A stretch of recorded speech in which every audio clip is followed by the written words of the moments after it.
As we continue our teaching on the 10 Commandments in our Teaching the Catechism series, we're going into the second commandment.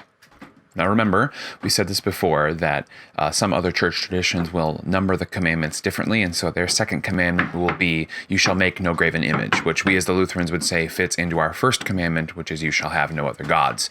And they would, of course, then connect the coveting commandments at 9 and 10, which we would separate, of course, into 9 and 10.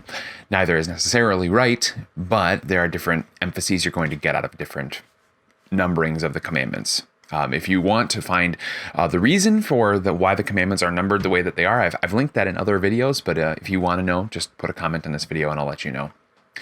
The second commandment, as Luther writes it, is, you shall not misuse the name of the Lord your God. And the way that he gives us an explanation for this is he says, we should fear and love God, that we do not use his name to curse, swear, lie, or deceive, or use witchcraft, but call upon God's name in every trouble, pray, praise, and give thanks. So before we talk about what it means to use God's name correctly and to misuse it, I think we need to talk about what God's name is. And the interesting thing is that the Bible uses the word name or God's name very differently in different places, which means it's a far broader and complex topic than just the sounds that people say when they want to identify you. Okay, so here are some verses of Psalm 54. I will praise your name, O Lord, for it is good. Exodus 20, this is God talking, wherever I cause my name to be honored, I will come and bless you. Romans 10, everyone who calls on the name of the Lord will be saved. Proverbs 18, the name of the Lord is a strong tower. The righteous run to it and are safe. So you have like calling on the name of the Lord, praising the name of the Lord, honoring the name of the Lord, and running to the name of the Lord.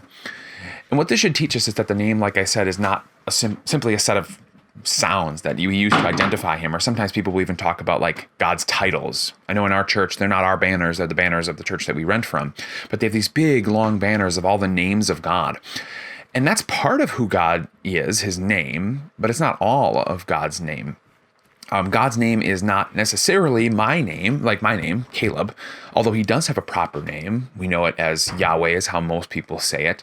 He is the God of free and faithful love, who, remembers the sins, the third and fourth generation, but forgives the wickedness of those who love him. He gives this name to Moses when he talks about who he is, the Lord, the compassionate and gracious God.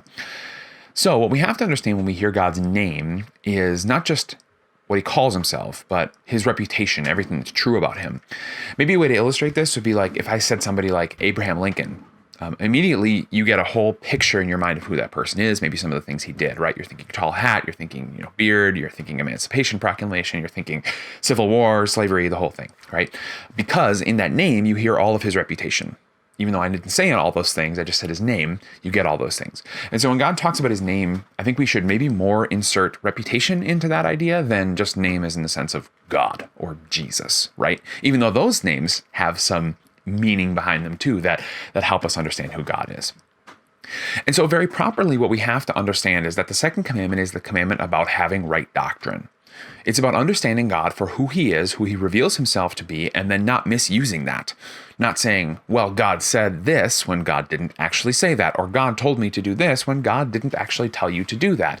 This is what God does for us when that's not really what God does for us.